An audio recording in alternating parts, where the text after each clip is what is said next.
Hello and welcome to another teaching session today.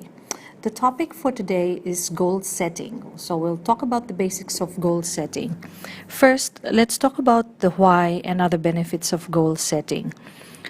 The reason why we set goals for ourselves is to improve our own productivity and work performance. It also contributes to the productivity of the team and the workplace. And of course, it makes us more motivated, especially if there is an incentive attached to the achievement of the goals. So, in short, goal setting gives us a sense of achievement or accomplishment for the day, no matter how big or small the task is. Now, what are the cons of goal setting? There are common mistakes and misconceptions about setting goals. First, if you're so focused on your goals, sometimes you tend to think too narrowly and you lose the bigger picture or other goals associated with the overarching reason for doing those goals or what it is that you want to achieve. The other disadvantage is quality versus quantity of goals. When you do goal setting, sometimes people say, oh, I only have one goal.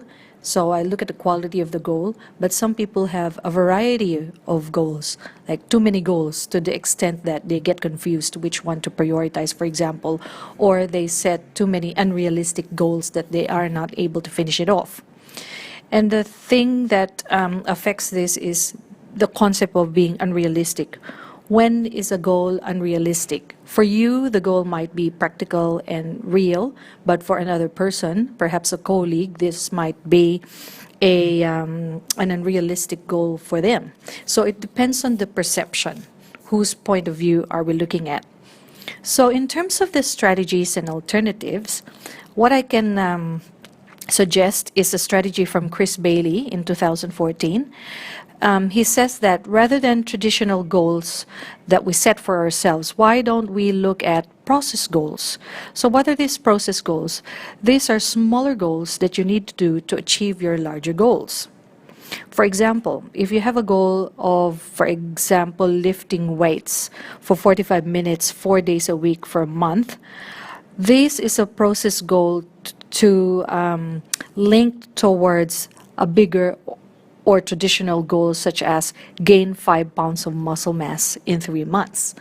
So I think that the process goals are more actionable, are more visually realistic, meaning you can actually picture how you are going to do it and what sort of outcome you expect at the end. The other example of a process goal would be to call 5 potential clients before lunch every day this week. So it's time bound. You can measure your success. And the traditional goal that might be associated with that is to increase your sales by 25% this quarter. So now that we have talked about the concept of a process goal as suggested by Chris Bailey, there are a number of additional tips that I need to provide to you. So process goals also help you reduce your big ugly goals into something easier for you to action and understand.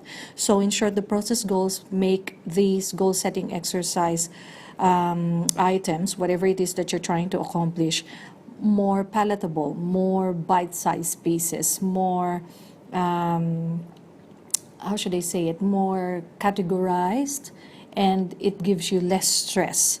And the process goals can also follow the SMART format. So you know that the SMART goal setting is specific, measurable, attainable, time-bound, and realistic.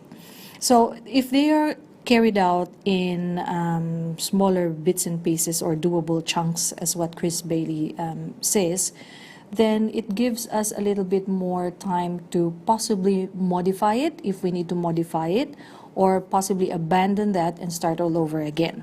So it's not too late to really develop a proper list of action points to achieve a bigger goal. So what I can say in terms of goal setting is, have we actually set our goals? Do we set goals in the first place? So some things to think about. What goals have you set for yourself to do?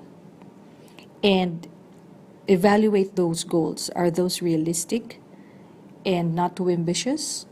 Or are your goals simply too repetitive that you can't even move on? One of the ways to do that is to list it and then do a little bit of brainstorming.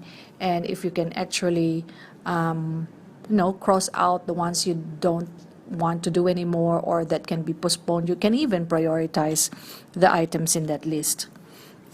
The other thing that you can do is to review your personal, professional, or work goals. So you can categorize them.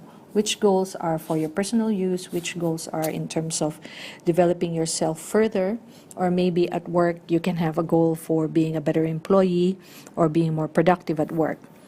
So how do you do that? You can discuss this with your manager or somebody in the team, a human resource supervisor, for example, and talk about areas of improvement where you can actually further advance your career, or what things you need to do to further advance your career.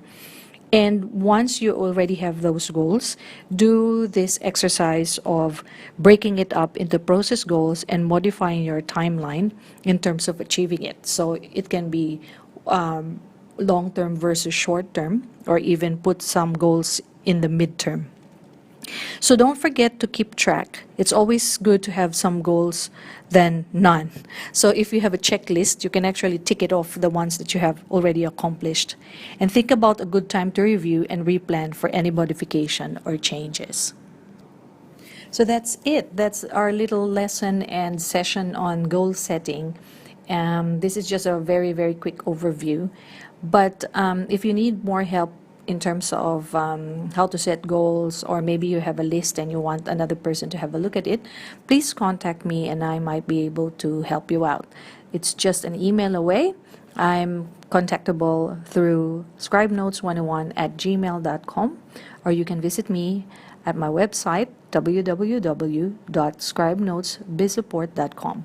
So again, this is Mimi saying have a great day and see you soon.